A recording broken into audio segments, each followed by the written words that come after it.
tey dañu ñëw fii daje fi ngir waxtaan ak ñi nga xamante ni ñooy suñu mbokku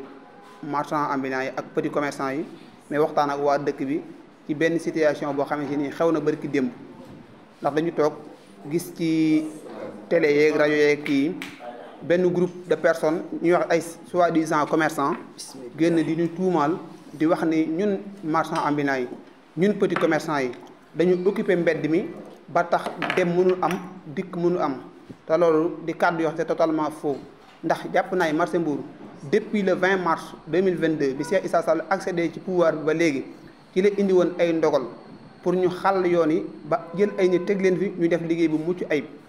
ba tey jii nii ku génn ci mbedd yi wala ku dëkk Mbour wala ku fi def 2 ans wala 3 ans da nga xam ni depuis boobu yoon yi ñu ngi ubbeeku nit ñaa ngi dem nit ñaa ngi dikk ku xool en avant nag da nga xam ni yoon yi ñuy wax nii day kenn mësu fi mën a jaar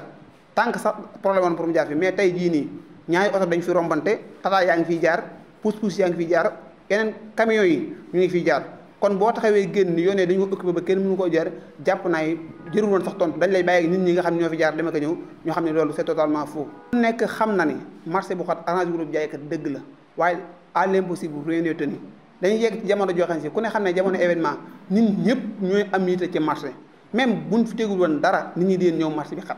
te marché bu xat boobu sax nag wax yaa daa mën dañaak marché ak xat ak tefes akum ndox loolu mooy dëgg ku nekk xam ne bu marché bi buñ fi kenn ñëwul woon ñoom bu yàgg ñu te seeni place dem ñibbi kon ñoom dañuy ñaan yàlla sax marché bi xat nit ñi ñëw fi ñuy buuxante ngir jaay ma jënd mi sàcc gi moom jàpp naa màggal Tuubaa dañ fay sàcc Gàmmu Tiwaawan dañ fay sàcc Kaolack dañ fay sàcc ki jóg pour sàcc kenn mënu ko tëree sàcc loolu mooy métier am ni nga ñëwee xëy si liggéey mënu la sàcc bi xëy ñëw di liggéey kooku moom bu kenn ñëwul ci marché bi mu dem ci këri sàcc wax day tungoom seere ndax chaque année bu ñu koy def ñun ñëpp dañuy daje au niveau de la mairie muy man le président seen président ak président yi ne ci marché bi yëpp ñooy dem mais daje waxtaan ba jubóo ci nan la ñuy doxalee liggéey bi ba ñu jubóo ci genn kàddu mairie door koo doxale noonu bu suñu daanaka bu ñu nee fukki fan it dama koy wett fii ñu toog ndax du fukki fan fii bu ñu fi mayee bu baree bay juróomi fan la te juróomi fan yooyu ku nekk xam na ni situation dëkk bee tax ndax nit ñi mënuñu bañ a liggéey nit ñi mënuñu am événement jub ñu yaakaar pour yor seen kër yi yaakaar pour defar seen njaboot gi ngay leen doo leen fi liggéeyee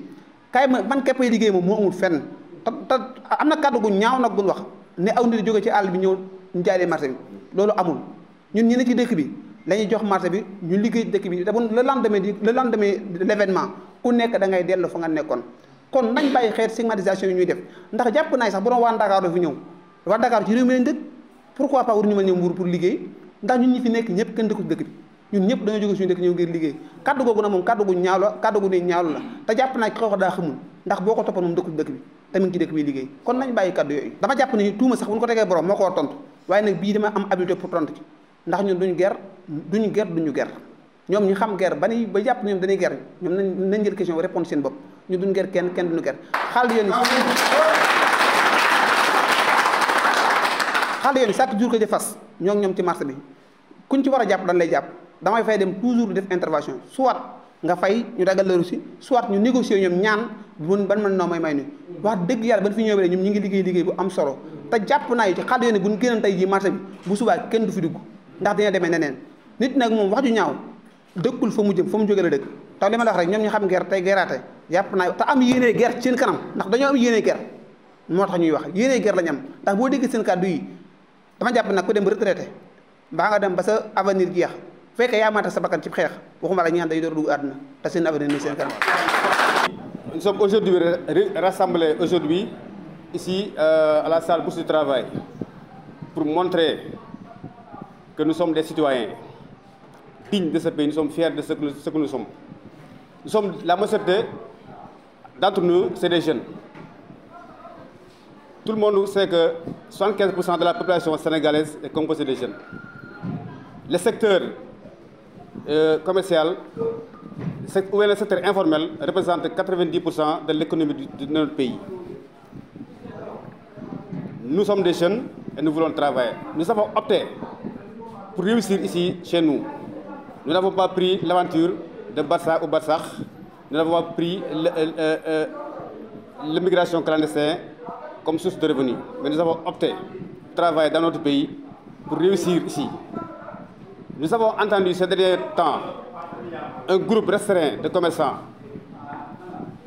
se réclament des commerçants de Mbour. Ce n'est pas tout le monde parmi eux. Mais il y a un groupe, un lobby, je peux l'appeler un lobby. Ils ont fait une sortie dernièrement dans la presse pour tenter de diaboliser les marchands ambulants que nous sommes, pour tenter de nous mettre en mal contre les autorités de ce pays. Et ça ne peut pas passer. Ça ne peut pas passer. Tout le monde sait qu'à l'approche de la fête de Tabaski ou de la Korité, dans toutes les grandes villes du Sénégal, dans toutes les voies, l'occupation est générale. Mais ça ne peut pas passer plus de 10 ou 5 jours. Donc pourquoi ici à Mbour,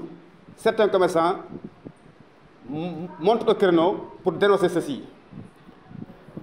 en disant qu'ils veulent le développement de ce pays, alors que le développement du pays repose sur la main de la jeunesse. Et cette jeunesse-là, ce sont les marchands ambulants. Ce sont les marchands ambulants qui sont la jeunesse. Le secteur informel est occupé par les marchands ambulants. Comment on peut développer un pays tout en mettant en mal sa jeunesse contre les autorités, tout en diabolisant cette jeunesse-là qui est une jeunesse travailleur, qui ne sont pas des bandits, qui ne sont pas des voyous, qui ne sont pas des chômeurs, mais qui se nourrissent sur la sueur de leur front. On ne peut pas l'accepter. C'est la raison pour laquelle aujourd'hui, nous interpellons l'autorité centrale de ce pays, en commençant par le président de la République, le Premier ministre et son gouvernement. Ensuite, l'autorité communale, qui est le maire, le premier magistrat de la ville, pour qu'ils comprennent la situation, que nous, en tant que jeunes, en tant que travailleurs, nous ne sommes pas des bandits, mais nous sommes des travailleurs. Nous n'avons pas pris la pirogue pour aller faire l'immigration clandestine. Nous voulons développer notre pays. Donc, Inch'Allah Rabbi, la fête de la Tabaski, tous les marchands ambulants qui ont l'habitude d'exposer leurs produits, installer leur commerce, vont le faire comme ils ont l'habitude de le faire. Personne ne peut les empêcher de le faire. dafa xam ne lu ñëpp bokk moom dañ ko war a rafetal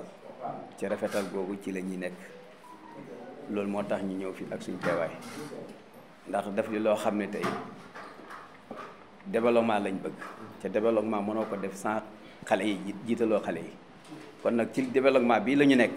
il faut ñu gunge leen ci ndax loolu la suñ président bëgg loolu la premier ministre bëgg loolu la suñ président Unacois Yeesal bëgg ndax loolu moo tax barki démb rek ñu ngi koy def Ziguinchor te nañ ko defee Ziguinchor noonu lañ koy defee Mbour kon nag ñu ngi ñaan bépp autorité boo xam ne mu ngi Mbour li ngeen wax ci di interpellé préfet